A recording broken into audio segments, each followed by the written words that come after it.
జమ్మూ కాశ్మీర్లో ఉగ్రదాడి జరిగింది. ఉగ్రవాదులు పర్యాటకులపై కాల్పులు జరిపారు. ఈ ఘటనలో 6గురికి తీవ్ర గాయాలయ్యాయి. ప్రస్తుతం వారి పరిస్థితి విషమంగా ఉన్నట్లు తెలుస్తోంది. పహల్గామ్లో పర్యాటకులను టార్గెట్ చేసి మరీ దాడి చేసినట్టు తెలుస్తోంది. ఉగ్రదాడితో ఆర్మీ అప్రమత్తమైంది. సంఘటనా స్థలంలో భద్రతా బలగాలు కూంబింగ్ చేస్తున్నాయి.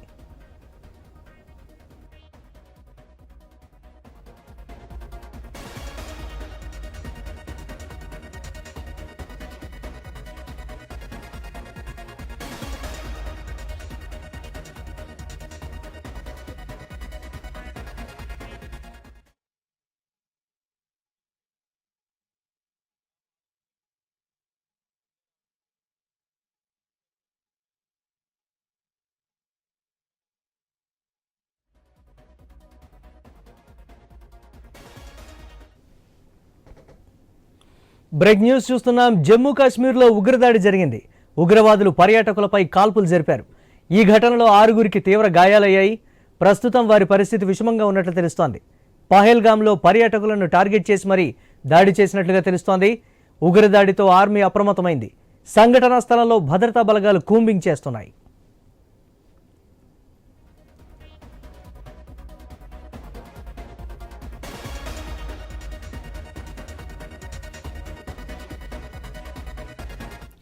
జమ్మూ కాశ్మీర్లో పర్యాటకులపై ఉగ్రవాదులు దాడి చేశారు. ఉగ్రదాడికి సంబంధించి మరిన్ని అప్డేట్స్ మా ఇన్పుట్ ఎడిటర్ శ్రీకాంత్ మరిన్ని అప్డేట్స్ అందిస్తారు.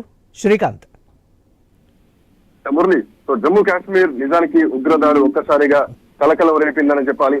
సో ఇప్పటి వరకు ఈ మధ్య కాలంలో ఇట్లాంటి అవాంఛనీయ ఘటనలు ఎప్పుడూ జరగలేదు. ఉగ్రవాదులు ఈ మధ్య కాలంలో ఎప్పుడూ కూడా ఇట్లాంటి దాడులకు ఇవ్వలేదు. అంటే గతంలో ఎన్నికలకు ముందు ఇట్లాంటి సంఘటనలు జరిగాయి. ఆ రోజు అంటే రన్నింగ్ బస్సులో ఉన్నటువంటి టైంలో కూడా ఉగ్రవాదులు ఒక్కసారి రన్నింగ్ బస్సులో ఉన్నటువంటి డ్రైవర్ పైన ఉన్నటువంటి ప్యాసింజర్ల పైన ఒక్కసారిగా కాల్పులు జరిపితే అప్పుడు ఆ బస్సు కూడా లోయలో పడిపోయినటువంటి పరిస్థితి మనం చూసాం. సో ఇట్లాంటి నేపథ్యంలో మళ్ళీ ఒక్కసారి అంటే ఎలక్షన్స్ తర్వాత ఒక్కసారిగా ఉగ్రదాడులు జరగడం చాలా కలకలం రేపిందని చెప్పాలి.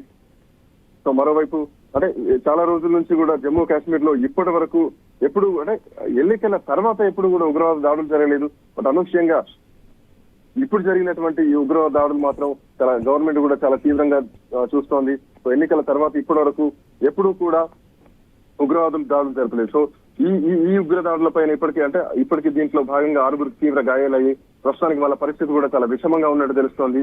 పహల్గామ్ లో పర్యాటకులను టార్గెట్ చేసి మరీ దాడి చేసినట్టుగా తెలుస్తోంది. సో ఉగ్రదాడితోటి ఆర్మీ కూడా అప్రమత్తమైంది. సో సంఘటన స్థలాలు ఇప్పటికే భద్రతా బలగాలు కూడా కూంబింగ్ చేస్తున్నాయి. సో ఆర్మీ మొత్తం కూడా ఆ ప్రాంతాలని జల్లెడబట్టేటువంటి ప్రయత్నం చేస్తున్నాయి. సో ఎక్కడ అంటే మళ్ళీ ఉగ్రదాడులు జరగకుండా ఇప్పటికే సెంట్రల్ కూడా చాలా కీలకమైనటువంటి ఆదేశాలు కూడా జారీ చేసింది.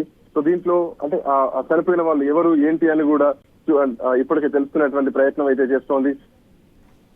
సో అంటే ఈ ఉగ్రదాడి నిజానికి ఎన్నికలకు ముందు జరిగినటువంటి పరిస్థితులు వేరు. ఎన్నికల సమయంలో కూడా ప్రభుత్వం ఎన్నికలు సజావుగా జరగాలి, ఎక్కడ ఎట్లాంటి అవాంఛనీయ ఘటనలు జరగకుండా, ఉగ్రవాద దాడులు జరగకుండా చాలా సున్నితమైనటువంటి ప్రాంతాలు ఉన్నాయి కాబట్టి ఎక్కడ ఎలాంటి అవాంఛనీయ సంఘటనలు జరగకుండా ఎన్నికలు జరపాలని చెప్పేసి ఆ రోజు చెప్పడం జరిగింది. బట్ అనూహ్యంగా అంటే ఇప్పుడు జరగడం మాత్రం చాలా కలకలం రేపుతుంది. అంతేకాదు ఆ ప్రధానమంత్రి నరేంద్ర మోడీ మూడోసారి మంత్రివర్గ విస్తరణ చేస్తున్నటువంటి సమయంలో కూడా ఉగ్రవాద దాడులు జరిగాయి. ఆ తర్వాత రన్నింగ్ బస్సు పైన ఉగ్రవాదులు కాల్పులు జరపడం జరిగింది.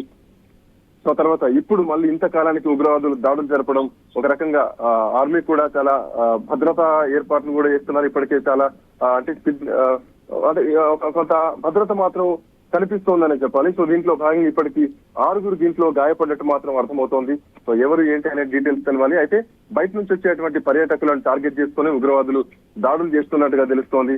సో ఎవరైతే అంటే పర్యాటకులు ఉన్నారో భారతదేశంలోకి ఎంటర్ కాకుండా ఇక్కడ పర్యాటకులు రాకుండా చూసేటువంటి ప్రయత్నం చేస్తున్నారు. ఇదే హెచ్చరిక మాత్రం ఉగ్రవాదుల నుంచి కనిపిస్తోంది. మురళి.